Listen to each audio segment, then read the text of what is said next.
नमस्कार, yes news महाराष्ट्रमध्ये आपल्या सर्वांचे स्वागत। इस्लामपूर बस आगाराचा 76वा वर्धापन दिन साजरा। वाळवा तालुक्यातील इस्लामपूर बस स्थानक आगाराचा 76वा वर्धापन दिन मोठ्या उत्साहात साजरा करण्यात आला। या निमित्त बस स्थानक परिसर फुलून गेला होता। बस स्थानक परिसरात विद्युत रोषणाई करण्यात आली होती। डेपोतील अनेक बसना फुलांनी सजवण्यात आलं होतं। इस्लामपूर आगार प्रमुखांनी प्रवासी वर्गाचे आभार मानले। यावेळी आगारातील चालक, वाहक, कर्मचारी उपस्थित होते।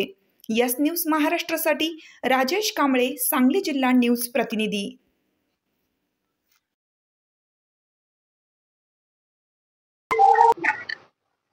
नमस्कार, मी आगार व्यवस्थापक इस्लामपूर आगार।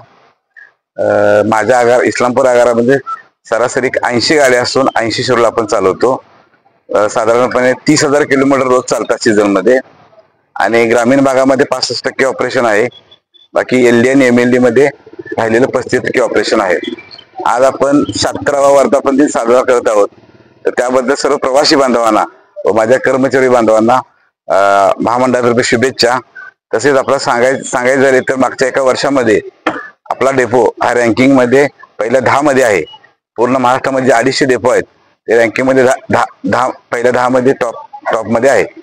तर आता स्वच्छता अभियान जे चालू आहे, बाळासाहेब ठाकरे स्वच्छता अभियान, त्या अंतर्गत लोकसहभागातून, कर्मचाऱ्यांच्या वर्गणीतून इथे इस्लामपूर बस स्थानकाचा डेपोचा बराचसा कायापालट झालेला आहे। संपूर्ण बस स्थानक रंगवून घेतलेलं आहे। बऱ्याचशा गार्डन वगैरे येताना केले, बऱ्याचशा सुखसोयी प्रवासासाठी केलेल्या आहेत। तर परत एकदा सर्व प्रवाशांना व माझ्या सर्व कर्मचारी बांधवांना या 76व्या वर्धापनाच्या शुभेच्छा देतो आणि थांबतो।